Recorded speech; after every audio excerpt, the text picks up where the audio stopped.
Hello friends, मैं हूं सचिन और आप देख रहे हैं हमारा खास कार्यक्रम कामयाब। कामयाब में जैसे आप जानते हैं हर हफ्ते हम आपको मिलवाते हैं कामयाब इंसान से। तो इस हफ्ते हम आपको मिलवाने जा रहे हैं ब्लेज फ्लैश कोरियर लिमिटेड के joint managing director mister SD Agarwal से। तो चलिए जानते हैं क्या है उनकी कामयाबी के राज।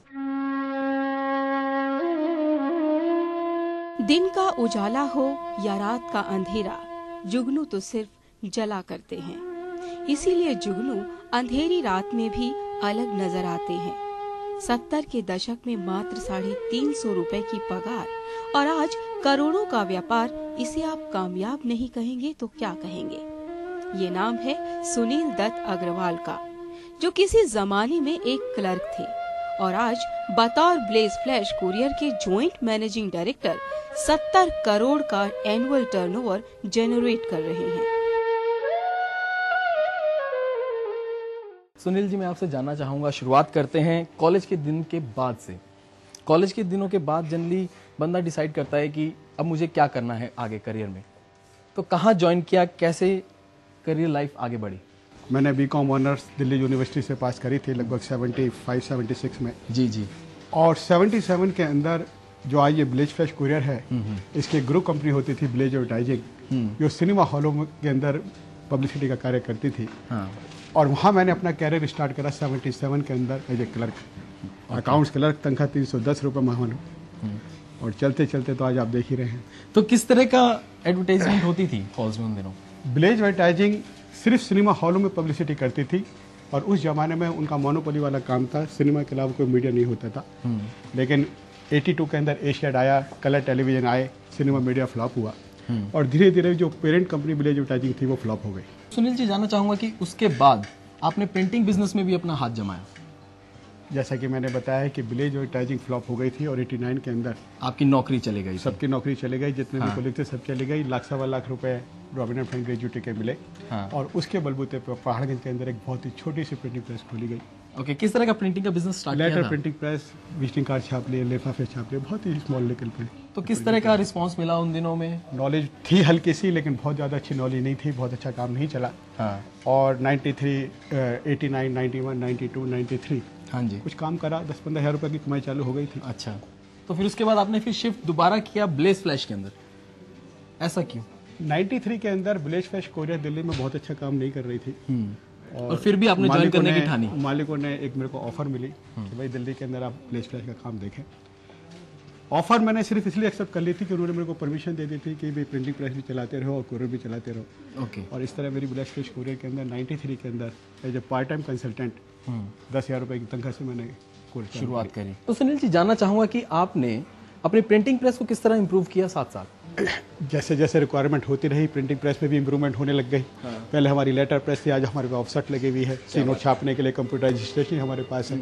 इन हाउस हमने इतना प्रोग्राम बना रखा है कि हमें किसी प्रिंटिंग के मामले में किसी और के पास जाने की जरूरत नहीं है। और कोरियर के अंदर तो कागज प्रिंट होता ही होता है, आप देखते हैं। बिल्कुल। और अगर वापस आए ब्लेज फ्लैश की तरफ, 1993 की अगर बात करें, जब आपने ज्वाइन किया था, तो किस तरह के हालात थे कंपनी के अंदर? क्योंकि जैसे कहा कि बहुत खराब हालात थे, तो कुछ खास बात जो आप बताएं। मैंने आपको बताया कि सबसे पहला हालात खराब के अंदर स्टाफ का मनोबल इतना ज़्यादा गंदा था कि किसी को तनख्वाह नहीं मिलती थी, खर्चे के लिए पैसे नहीं होते थे, सर्विस हमारी बड़ी खराब थी, नेटवर्क जीरो था। इवन हमारे स्टाफ को यही नहीं पता था कि ये पैकेट डिलीवर हो भी जाएगा नहीं हो जाएगा, मार्केट कैसे जाएगी थी। इन सब का एक स्ट्रेटजी बनाई गई, सिस्टम बनाए गए, एक एक आदमी को मोटिवेट करा गया, उनकी तनख्वाहें बढ़ाई गई, इंसेंटिव करे गया, मार्केट सर्वे करे गए, पब्लिसिटी करी, व्यवहार अपना बढ़िया बनाया गया। आप जानते हैं कि सर्विस इंडस्ट्री है, सर्विस इंडस्ट्री के अंदर कस्टमर जब संतुष्ट होता है जब उसको प्रूफ ऑफ डिलीवरी मिल जाए, प्रूफ ऑफ डिलीवरी देने के लिए सिस्टम बनाए गए ताकि एक्नॉलेजमेंट पर हमारे नेटवर्क से वापस आ जाए।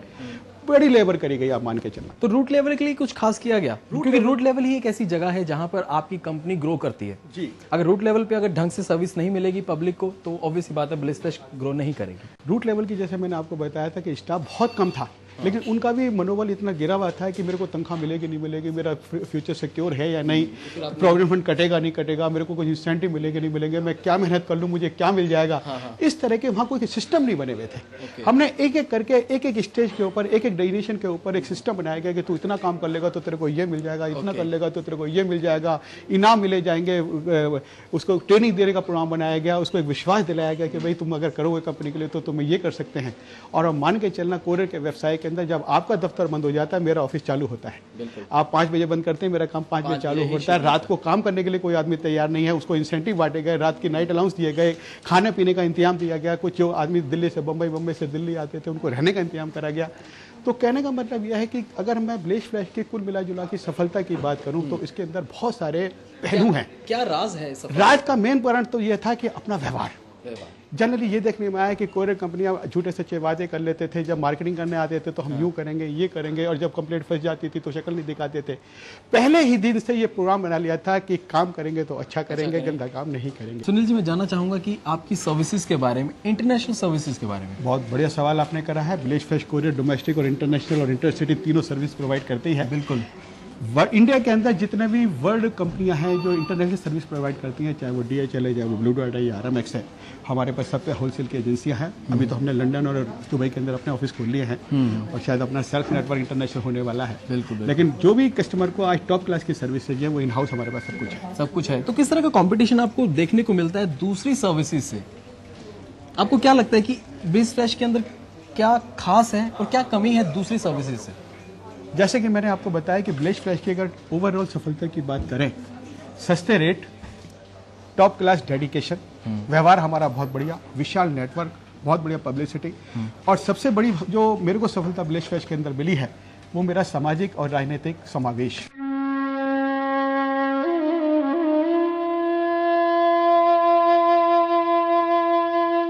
कहते हैं एक बड़े पेड़ की छाया ही बहुत होती है।